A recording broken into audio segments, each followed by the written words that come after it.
کتاب سوال کی موت، مصنف طارق بلوچ صحرائی۔ یہ کتاب دراصل افسانوں کا مجموعہ ہے۔ پہلا افسانہ، ظرف۔ سر جی، یہ سردیوں کے پرندے اتنے کم کیوں ہو گئے ہیں؟ عدنان نے سردی سے ٹھٹھرتے ہوئے اس سے پوچھا۔ عدنان اس سے ہمیشہ سر جی ہی کہتا تھا، حالانکہ وہ عمر میں اس سے زیادہ بڑا نہیں تھا۔ وہ جنوری کی ایک سرد اور اداس شام تھی۔ وہ اس وقت باغ جناح میں ایک بینچ پر بیٹھے ہوئے تھے۔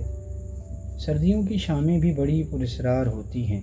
اداسی کی ردا اوڑھے آہوں اور سسکیوں کی سکھیوں میں بیٹھی کسی اپنے بچھڑ جانے والوں کی راہ تکتی رہتی ہیں۔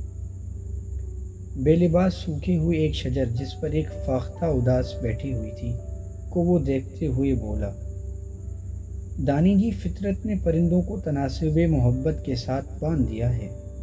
دنیا میں جس قدر محبت زیادہ ہوگی، تتلیاں، جگنو اور پرندے اتنے ہی کثیر تعداد میں ہوں گے۔ بارود اور نفرت کی آگ میں پرندے ہجرت کرنے لگتے ہیں۔ سر جی، یہ وقت کسے کہتے ہیں؟ عدنان جی، پیدائش اور موت کے درمیان ملنے والی مہلت کو وقت کہتے ہیں۔ یار دانی، مجھے لگتا ہے جیسے وقت تھم گیا ہو۔ کل میں نے اپنے دل کی دیوار پر نظر ڈالی تو میں حیران رہ گیا۔ میرے اندر کے کلاک کے تینوں سوئیاں ٹوٹ چکی تھیں اور وقت رکا ہوا تھا۔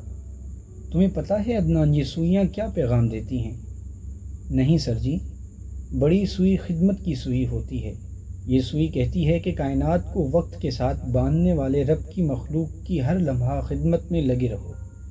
خدمت سے نفس مر جاتا ہے۔ جس کا نفس مر جائے وہ خالق سے مل جاتا ہے۔ فرض نماز کی قضا تو ہے، مگر خدمت کی کوئی قضا نہیں۔ عبادت سے جنت ملتی ہے اور خدمت سے رب۔ درمیانی سوئی محبت کی سوئی ہے۔ اس کی مخلوق سے ہر لمحہ آہستگی اور چپکے سے محبت کرتے رہو۔ محبت ایک امید ہے، جس کی قائم ہو جائے وہ اللہ سے جڑ جاتا ہے۔ تیسری سوئی ظرف کی سوئی ہے۔ بہت آہستہ آہستہ اپنے ظرف کو بڑھاتے جاؤ۔ رب بندے کو ضرورت کے مطابق نہیں، ظرف کے مطابق دیتا ہے، اور ظرف معاف کر دینے سے پیدا ہوتا ہے۔ جہاں عطا رک جائے، سمجھ جاؤ ظرف والی سوئی رک گئی ہے۔ عدنان مسکرایا۔ سانولی رنگت کے باوجود بھی وہ سمارٹ لڑکا تھا۔ مسکراتے ہوئے اور بھی خوبصورت لگتا تھا۔ سر جی، آپ اتنا خوبصورت لگتے ہیں، لوگوں کو سمجھ کیوں نہیں آتی؟ وہ ان الفاظ پر غور کیوں نہیں کرتے؟ اب تو لوگوں کے پاس کہانیاں پڑھنے کا وقت ہی نہیں ہے شاید۔ عدنان، وقت کا چیختا دھواں جب عبرت ناک منظر پیش کرنے لگے تو الفاظ اپنی بینائی کھو دیتے ہیں۔ ویسے دانی جی، قوم کہانیاں نہیں پڑھتی، کتاب سے محبت نہیں کرتی۔ آنے والا زمانہ ان کی عبرت ناک تاریخ لکھے گا۔ سر جی، کیا وقت بھی بدل جاتا ہے؟ کبھی میں سوچتا تھا میں فائزہ کے بغیر زندہ نہیں رہ سکوں گا، اس کی جدائی کے صدمے سے مر جاؤں گا، مگر اب ایسا نہیں ہے۔ اب میں مضبوط انسان بن گیا ہوں۔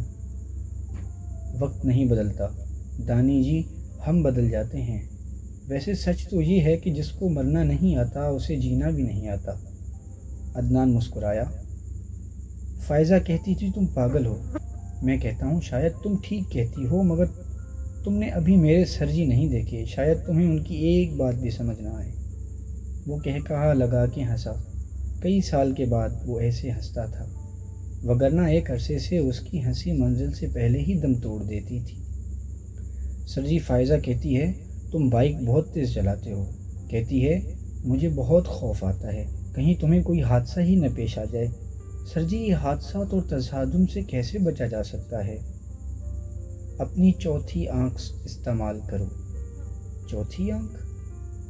سر جی، تیسری آنکھ کا تو سنا ہے، وہ بھی فلموں وغیرہ میں، مگر یہ چوتھی آنکھ؟ وہ مسکرایا اور بولا، تیسری آنکھ تکبر اور انا کی آنکھ ہوتی ہے۔ یہ ہماری پیشانی پر عین اس جگہ پر ہوتی ہے جہاں ہم سجدہ کرتے ہیں، مگر نظر نہیں آتی۔ اس کو پھوڑنے کے لیے تو سجدہ کا حکم دیا گیا ہے۔ جو تینوں آنکھیں بند کر لے اسے چوتھی آنکھ عطا کی جاتی ہے۔ سر جی، میں کہہ رہا تھا ایکسیڈنٹ اور تصادم سے کیسے بچ سکتے ہیں؟ اندھے بن جاؤ۔ تم نے کبھی کسی اندھے کا ایکسیڈنٹ ہوتے دیکھا ہے؟ نہیں سر جی۔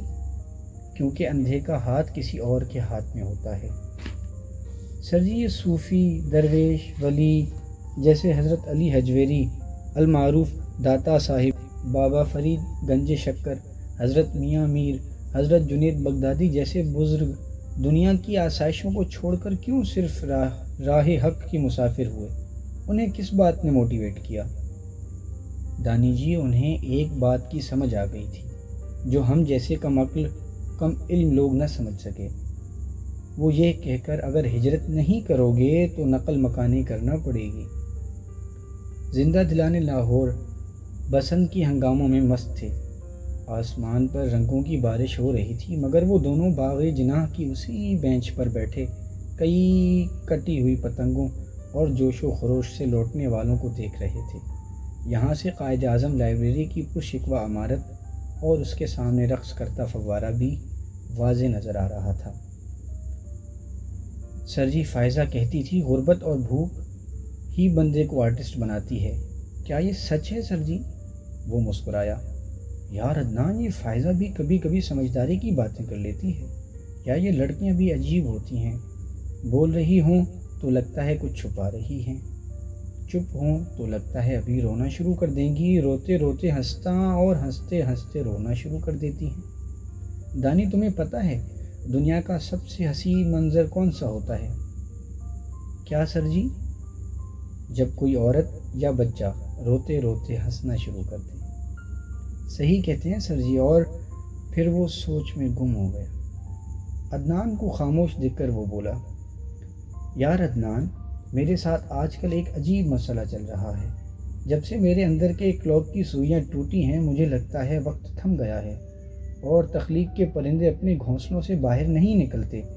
میرا دل چاہتا ہے کہ میں ایک شاہکار افسانہ لکھوں، ایک بہترین سی تحریر، ایک لافانی تخلیق، جیسے آگ کا دریا، راجہ گدھ کی طرح۔ مجھے 1 سال ہونے کو ہے، میں نے ایک بھی افسانہ نہیں لکھا۔